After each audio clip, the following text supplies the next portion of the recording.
this is your host, Julia Napini. I am a clinical and forensic social worker who owns a counseling practice and a consulting business. In this show, we discuss the challenges of being successful in business while maintaining your integrity and staying true to yourself. Join me while I interview other professionals and share insights from life and experience.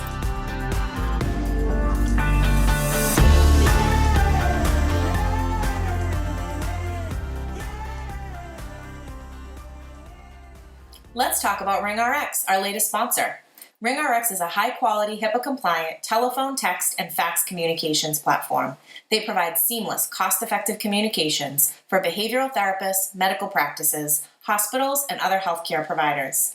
RingRx is designed for modern healthcare environments. They offer customizable features like a phone app, automated patient outreach, voicemail, after-hours call routing, and top-quality desk phones. Try RingRx for free today at ringrx.com.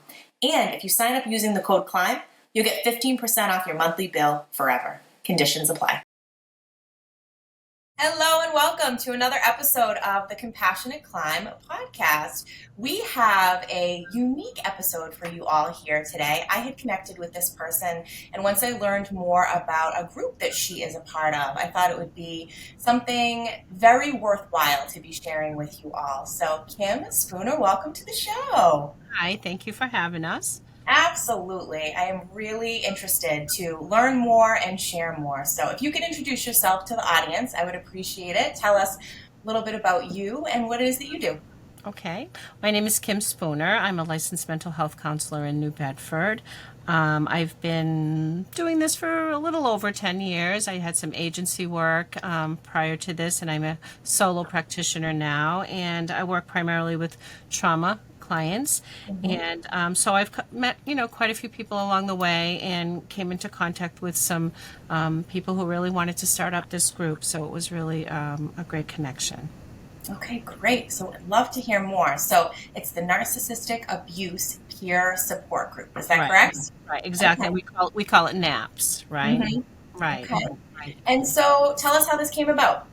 Well, it came about, from the collaboration of some women that have experienced some narcissistic abuse and felt that they needed some support, separate from their therapist, because you can't always reach out to your therapist all the time. So they really wanted to get together and support each other, Mm-hmm. So it's a peer-led support group with some guidance, from myself and others as well. But it's a volunteer-based peer support group. So, mm-hmm. Okay. And so we hear the term narcissistic thrown around quite a bit. So could you provide a definition? What do you all use as your framework for what constitutes narcissism? Right. So what we consider to be narcissistic abuse, and I'm just going to kind of read from what we had written down here that we wanted to share, is a type of emotional abuse that comes from a person with a narcissistic personality disorder. People with NPD have low empathy and see others as beneath them, which can lead to harmful, toxic, manipulative, abusive behaviors. Narcissistic abuse can be incredibly difficult to endure. Often leaves a person feeling like they are not stable and have mental health issues. So, that's where we've kind of, had the foundation of what narcissistic abuse is, because there's many variations of it. There's many types of narcissism, right? So, but that's kind of a crux of it. Mm-hmm. Okay. And so how do you find these individuals and how do you determine someone's the right fit? Right. So what we are doing is, who can join, right? So in order to join, it's primarily best for them to be referred by their provider, because usually people are in some type of counseling when they're in these types of relationships anyway. So, because we must have a vetting kind of process to make sure that, there's confidentiality and safety and that type of thing. So a referral to the group by their provider to the email that we'll provide you with, and so that way everyone can ensure that they get the maximum benefit from the group.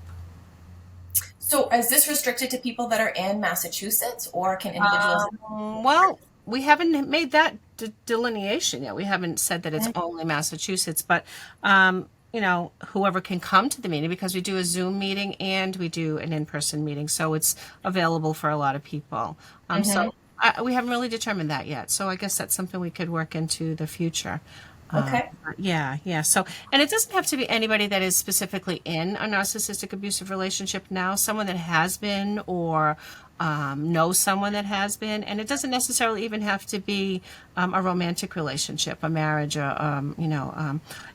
family narcissism as well, mother-child, father-son, or father-child, that type of thing as well. So anyone Yes. that's experienced any type of narcissistic abuse is welcome. Okay. And so is this in the early stages? Has it rolled out yet? Well, it's in the early stages, but it has rolled out. We've had probably about 4 or 5 meetings, maybe 6. Okay. There's been a couple on Zoom, and there's been about 4 in person. And so we've had some interest. We'd really like to get the word out there more. But we want everyone to know that, there's no expectation. There's no expectation to come every single time. There's also no expectation to make any changes. It's here to support the journey that person's on. Everybody's in a different place. There's no judgment. So just to let everyone know they're not alone. What is the structure of the meetings? Do you have set topics? Is Yes, it we really do. open-ended? Yep, this is like a psychoeducation part of it. What is narcissism? What is trauma bonding? What is biochemistry of the brain on trauma? Because this is a traumatic relationship typically, So yes, there's always a structure to it. There's always the opportunity for everyone to have some support of each other and expression of their feelings. But there is a structure so that there is a topic, so everybody's learning something. And is each meeting an hour? It's usually an hour. Sometimes it runs a little more, but it's usually an hour. Yep. Okay, And great. right now they've been on Friday afternoons Zoom and typically Saturday mornings in person every other week. So twice a month, every other week.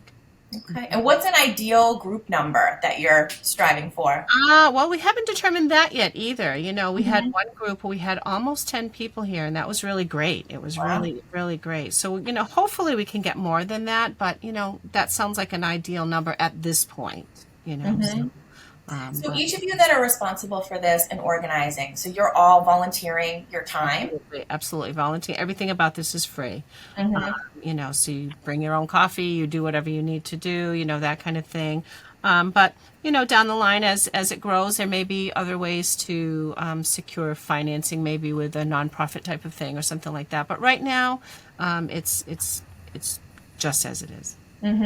So I'm picking out different themes as we're talking, but what would you say is the mission behind why this was started? Because that really has to be driven by some, I would say, passion and something beyond to sustain itself. Right. So that would, that is defined. We've got that here as to provide educational resources on how to reduce the effects of the abuse, support peers who have experienced narcissistic abuse by validating their experience, listening and providing helpful, non-judgmental feedback, and helping to reduce feelings of loneliness frequently experienced. That's the mission, to support. So if everyone is referred by their provider, so is that a requirement that they continue that support in addition to being part of the group? Well, it's recommended. I mean, we can't tell anybody what they need to do, but it's always recommended, right? Strongly recommended because it's a tough thing. So yeah, and they'd be referred by their provider to the email that we provide, and then they can connect that way. And what is the email? I'll include that in the show notes. That is That's the best way for people to reach out. Yeah, it's napsnewbedford@gmail.com. Okay. And so what are the things that maybe you're starting to see within the group or things that you have seen in your own clinical career when you have someone that has had an experience like this and they do get that support versus someone who doesn't? Well, what I have found in my career and with the group thus far is that, people want it, they want to come out and they need it, but then they get scared. Sure. So they've come a couple of times and then they've kind of backed off a little bit, and I think there's a lot of shame attached to it, there's fear attached to it, and there's some security features as well, that are considered. But yeah, I would say that shame is the biggest part of what the trouble is at times. So if someone's listening and they can relate and this is something that they would consider, but maybe they're hesitant, what would you say to them? Well, we would say it's judgment free, right? belief in you, no matter where you are in this journey. It's a drop in. There's no requirements. There's no expectations of any kind of change. We're just here to support each other through this journey. And, wherever you are, we've had people that have been part of this group thus far that were in a 40-year relationship, and then has been out for about 3 years now. And then there are some that are just getting into relationships like this. Some are out, some are in, some are still in, so there's no judgment at all. So it sounds like it can really be the whole spectrum. So it can be someone who is really just looking for support, but maybe not in a position where they're able to make any significant change, Absolutely. or someone who might be right on that cusp and is well aware that this is their situation. Do you all have resources that you can provide if they are interested in taking action? Absolutely. We've got some crisis resources. We've got provider resources if they're not in a situation where they're working with a therapist at the time, or they've left, whatever, yes, we've got resources that we can refer them to.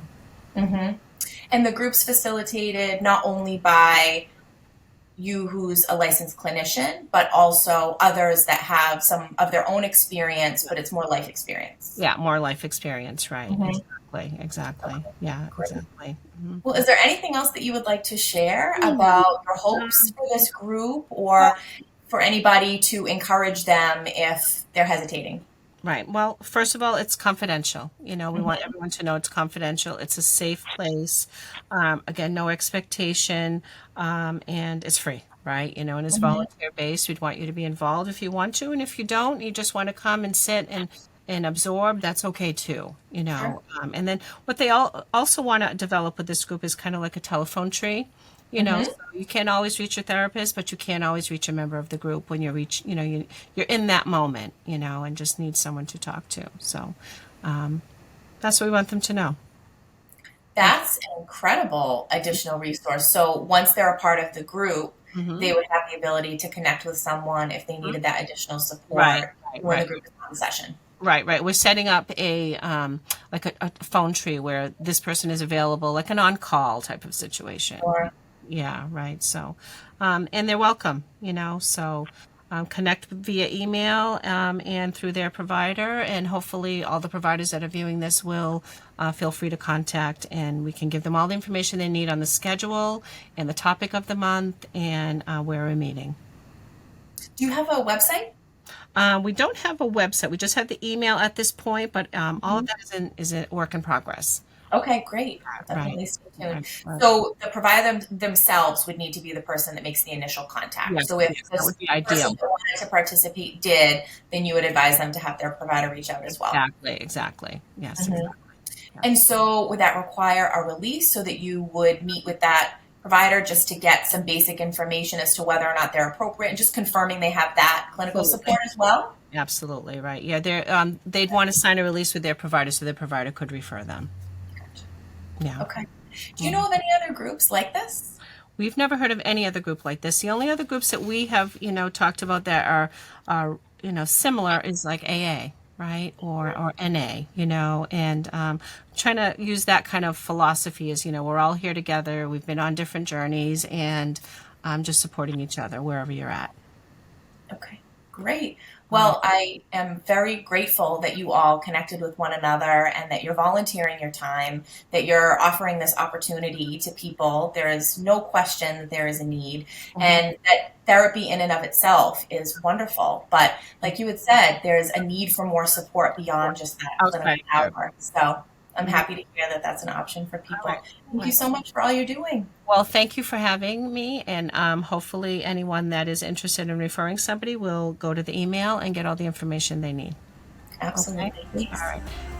If you like what you're hearing, please rate and review. This will help others find us and benefit as well. The Compassionate Climb podcast represents the opinions of Julia Napini and her guests. The information provided is intended for educational purposes only and should not be taken as legal advice. If that is what you are seeking, please consult an attorney.